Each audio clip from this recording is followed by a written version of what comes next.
મિત્ર પાર્થ દવે ખાસ કરીને સવાલ પૂછી રહ્યા છે. 1 વર્ષનો વ્યૂ છે તેમનો આતિશ, અને બજાજ હાઉસિંગ ફાઇનાન્સમાં અત્યારે 1 વર્ષનો વ્યૂ રાખીને રોકાણ કરવું હોય તો અત્યારે એન્ટ્રી કરવી જોઈએ કે પછી રાહ જોવી જોઈએ, પૂછી રહ્યા છે. જે લોકોને આઈપીઓ લાગ્યા છે તેનું તો આપણે જોયું છે, જે રીતે બમ્પર લિસ્ટિંગ થયું હતું, એક ખુશી જે રીતે તેમના જે લોકોને આઈપીઓ લાગ્યા છે તેમાં જોવા મળતી દેખાઈ હતી. પણ જે લોકોને આઈપીઓ નથી લાગ્યા એ લોકો માટે તમે શું સલાહ આપશો? કારણ કે બજાજ હાઉસિંગ ફાઇનાન્સ અત્યારે પણ જુઓ 91% પોઝિટિવિટી આપણને સ્ટોક પર બનતી દેખાઈ રહી છે, અને જે રીતે નવું લિસ્ટિંગ છે, હવે કઈ રીતે ધ્યાન રાખવું આગળ? બજાજ હાઉસિંગનો આઈપીઓ જે પ્રાઇસ હતી મારા ખ્યાલથી ₹70 હતી. હમણાં જે ટ્રેડ કરે છે ₹180 ટ્રેડ કરે છે. આઈપીઓ પ્રાઇસ થોડી ડિસ્કાઉન્ટમાં હતી બીજા હાઉસિંગ સેક્ટર પ્લેયરથી. પણ આ લેવલ પર હું બાય કરવાની સલાહ નહીં આપીશ, કારણ કે કંપનીની નો ડાઉટ ગ્રોથ તો બીજા કોમ્પિટિટર્સ કરતાં સારી છે.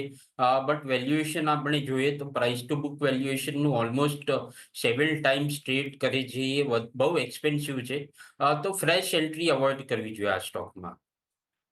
ફ્રેશ એન્ટ્રી અત્યારે અવોઇડ કરીને ચાલવાની સલાહ બનતી દેખાઈ રહી છે. બજાજ હાઉસિંગ ફાઇનાન્સ એક ઘટાડો આવે છે તો થોડી રાહ જોવાની રહેશે, પણ અત્યારે ફ્રેશ એન્ટ્રી અવોઇડ કરવાનું રહેશે. બીજા એક દર્શક મિત્ર ભૂમિ શાહનો સવાલ આવી રહ્યો છે, ખાસ કરીને વિરાટ, L&T અને HCL ટેક શોર્ટ ટર્મ માટે અત્યારે ખરીદારી કરાય કે નહીં તેવું પૂછી રહ્યા છે. કઈ રીતે ચાર્ટ જોઈ રહ્યા છો L&T HCL ટેક માટે? જોઈએ તો એક પોઝિટિવિટી આપણને ઓવરઓલ આઈટી સેક્ટરમાં બનતી દેખાઈ રહી છે. L&T HCL tech fresh entry માટે અત્યારના લેવલ સારા લાગી રહ્યા છે? અગર આપણે જોવા જઈએ તો એચસીએલ ટેક તો ઓલરેડી ઘણો ચાલી ગયો છે અને આપણને અત્યારે હાયર એન્ડ પર ટ્રેડ કરતો જોવા મળી રહ્યો છે. એલએનટી ના સામે અગર જોઈએ તો એક સારા એવા લેવલ પર આપણને અત્યારે ટ્રેડ કરતો જોવા મળી રહ્યો છે. એક નાનકડી કન્સોલિડેશનની રેન્જ છે જેમાં આપણને કન્ટિન્યુઅસલી કારોબાર કરતો જોવા મળી રહ્યો છે. તો એચસીએલ ટેક કરતા એલએનટી થોડું પ્રેફરેબલ ઓપ્શન હોઈ શકે છે, પરંતુ અહીંયા પણ અગર જો 3700 ના ઉપર સરપાસ કરીને એના ઉપર ટ્રેડ કરવાનું સ્ટાર્ટ કરે ત્યારે, કારણ કે આપણે જોયું છે કે ઉપરની સાઈડ પર 3700 પાસેથી પ્રેશર આપણને બિલ્ડ થતું જોવા મળે છે અને સેમ સાઈડ પર નીચે 3550.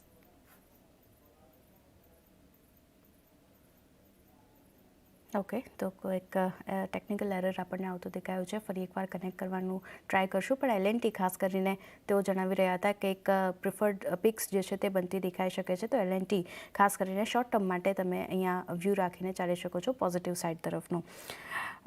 વિરાટ, તમે L&T માટે વ્યૂ આપી રહ્યા હતા, કન્ટિન્યુ કરશો? સો એલએનટી એ જ કહી રહ્યો હતો કે 3700 ના ઉપર જાય છે ત્યારે તમારે બાય કરવું જોઈએ 3900 ના ટાર્ગેટ માટે. નીચે 3625 નો સ્ટોપ લોસ મેન્ટેન કરવાનો રહેશે. 3900 સુધીના લેવલ્સ માટે L&T ઘટાડો આવે છે, ત્યારબાદ તમે વ્યૂ પોઝિટિવ સાઇડ તરફનો રાખીને કારોબાર કરીને ચાલી શકો છો. 3900 સુધીના લેવલ્સ આપણને ટાર્ગેટ તરીકે આ સ્ટોક બતાવી શકે છે. બીજા એક દર્શક મિત્રનો સવાલ આવી રહ્યો છે, ખાસ કરીને તેમની પાસે કિંજલ પરમારનો સવાલ આવી રહ્યો છે. આતિશ, 4500નું 45,000નું કેપિટલ તેમની પાસે પડ્યું છે અને અત્યારે તેમને રોકાણ કરવું છે, તો કયા સેક્ટર કે કયા સ્ટોક પર ખાસ ફોકસ કરવું જોઈએ, પૂછી રહ્યા છે. લોંગ ટર્મ માટે જો તેમનો વ્યૂ હોય તો પછી તમે કયા સેક્ટર કે સ્ટોક રેકમેન્ડ કરશો જ્યાં અત્યારે ફ્રેશ એન્ટ્રી કરી શકાય? લોંગ ટર્મ માટે આ પોઈન્ટ પર આપણે જોઈએ તો જે એફએમસીજી કંપનીઝ છે એનું વેલ્યુએશન ઘણું એટ્રેક્ટિવ છે. એમને લાસ્ટ 2 ક્વાર્ટરથી રૂરલમાં ડિમાન્ડ બી પાછી આવતી જોઈ છે અને એમના માર્જિન્સ બી સ્ટેબલ છે. તો મારી ચોઈસ રહેશે એફએમસીજી સેક્ટર. એફએમસીજી સેક્ટરમાં 2 કંપનીઝ છે. HUL ઇન્ડિયાની નંબર 1 કંપની છે એફએમસીજીમાં, અને બીજી છે નેસ્લે, જે નંબર 1 ફૂડ કંપની છે ઇન્ડિયાની. તો આ 2 કંપનીઝમાંથી તમે એફએમસીજી સેક્ટરમાં કોઈ બી કંપનીમાં રોકાણ કરી શકો છે. બીજું મારું વ્યૂ પોઝિટિવ છે ફાર્મા કંપનીઝ પર. ફાર્મામાં બી આપણે જોયું કે કોવિડ પછી એમનું જે માર્કેટ શેર ઇરોઝન થયેલું યુએસમાં, માર્જિન્સ બી અંડર પ્રેશર હતા. બટ આપણે એમાં બી લાસ્ટ બે ક્વાર્ટર્સથી જોઈએ છે કે માર્જિન્સ બી પાછા આવી રહ્યા છે અને થોડી વોલ્યુમ ગ્રોથ બી દેખાય છે આપણે. તો ફાર્મા સેક્ટર હું રિકમેન્ડ કરીશ કે એમને અગર 2-3 વર્ષ માટે લેવું હોય તો ફાર્મા સેક્ટર તરફ જોઈ શકીએ છીએ. આની અંદર બી 2 કંપનીઝ હું રિકમેન્ડ કરીશ. ડોક્ટર રેડ્ડી છે અને સન ફાર્મા છે. બંને કંપનીઝના માર્જિન્સ આપણે જોઈએ તો 28%ની આસપાસના માર્જિન્સ છે. ગ્રોથ બી સારી કરી છે લાસ્ટ ક્વાર્ટરમાં. તો આ બે કંપનીઝમાંથી કોઈ બી એક સિલેક્ટ કરીને રોકાણ કરી શકે છે. ઓકે, તો બે કાઉન્ટર જે ફોકસમાં રાખવાના છે એક એફએમસીજીમાં છે. એફએમસીજીમાં જે સ્ટોક પસંદ પડી રહ્યા છે તે HUL અને નેસ્લે છે. ત્યાં તમે ખરીદારીનો વ્યૂ જે છે રાખીને ચાલી શકો છો લોંગ ટર્મ માટે.